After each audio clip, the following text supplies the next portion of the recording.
Well, I'm not going into great detail about some things, but I'm sitting outside taking a breather, and I want to talk about, for one, I want to talk about a little bit of an experience I went through, and man, it was crazy.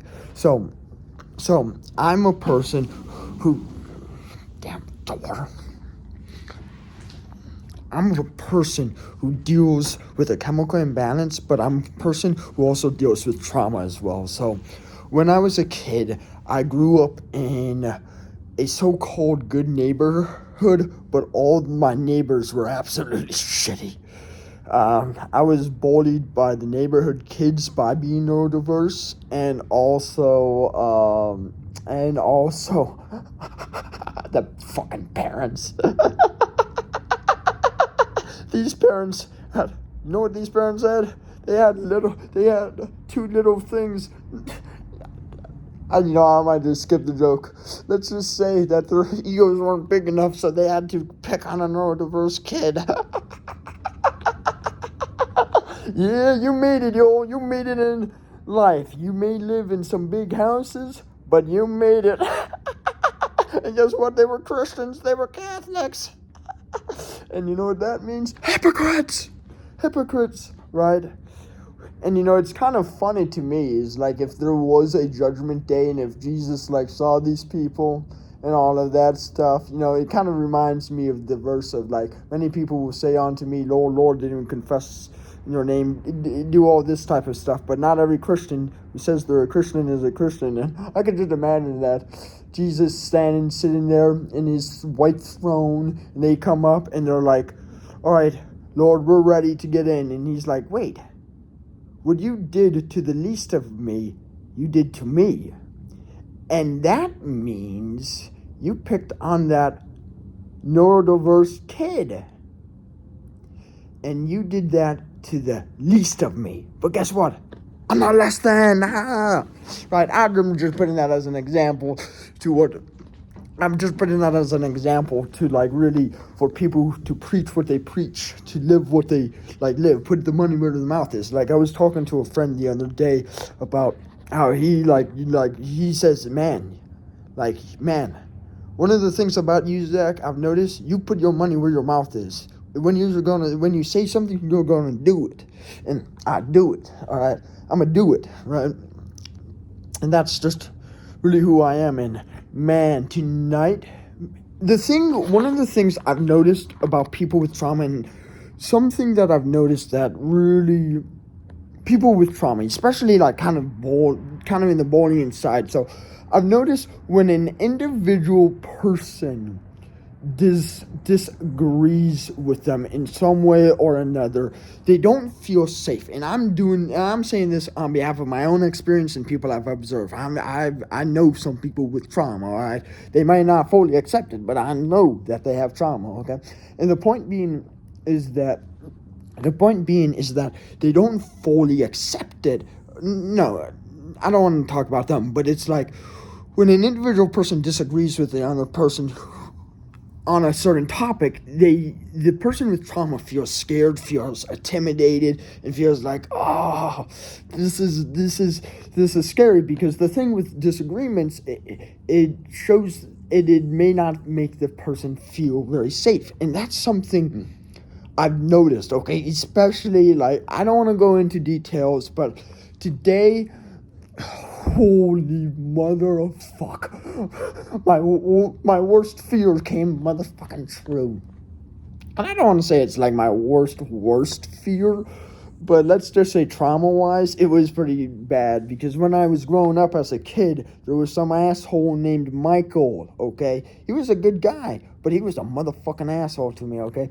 And the thing with Michael is that he used to frame me for all types of stuff, okay? And knowing that I was the black lamb, all right, of the neighborhood, the parents believed him without a doubt. Everyone, all right? And they all like motherfucking ganged up on me. And man, my voice was quiet. My thoughts were like shut down. And bro, holy shit, man. So something happened tonight, okay? And it's kind of funny because something happened tonight, and I'm not going into detail, but something happened where I was ganged up on big time, man. I was ganged up on big time because I was disagreeing. I was agreeing with some things and I was disagreeing. And guess what? Some people were so triggered by that, they got like, I was ganged up on. And guess what? I didn't even stop talking. All right. I was I was sharing my thoughts. I was advocating for myself, okay? I was taking thy power back, okay? And the other hilarious thing for me, which I absolutely love,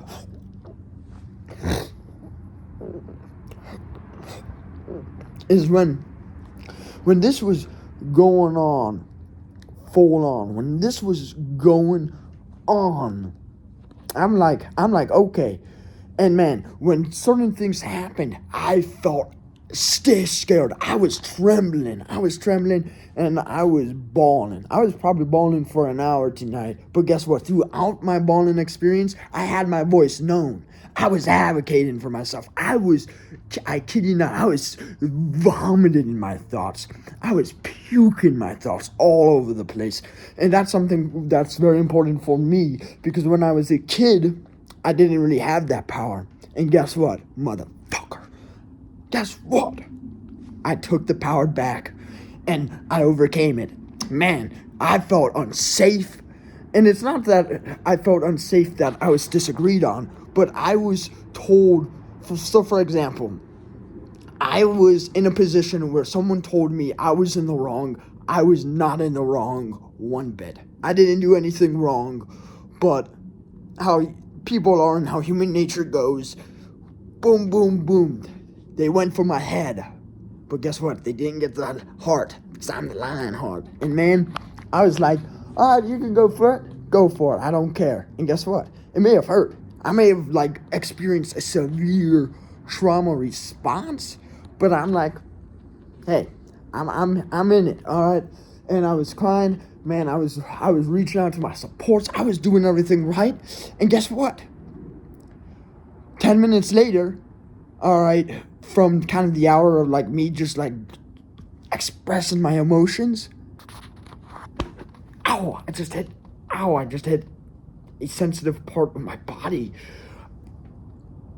I did it, man. I'm the motherfucking champion. I expressed my thoughts and I advocated for myself, and I just really just let my voice be known no matter what. And it's like that fear went away. I'm not scared. I'm very confident, and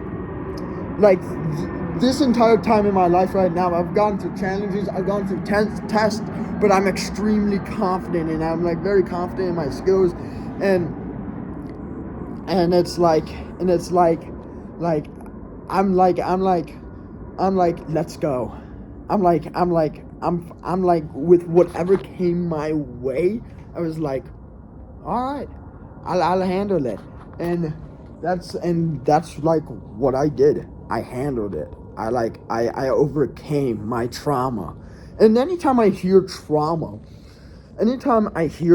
and by the way, I love it when people disagree with me, and I love it when I also like it when I disagree with people, because I feel like if there's a rule, break it. That's the only way to get things forward. And I was going through this trauma. I was going through this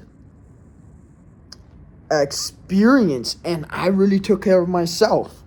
There were times before in my life where I would have went on a huge rampage, but I really stayed in the moment, and I just really just took care of myself. And the people who really did some traumatizing things to me, like Michael, Alex, forgot the name of the parent, Laura, all right,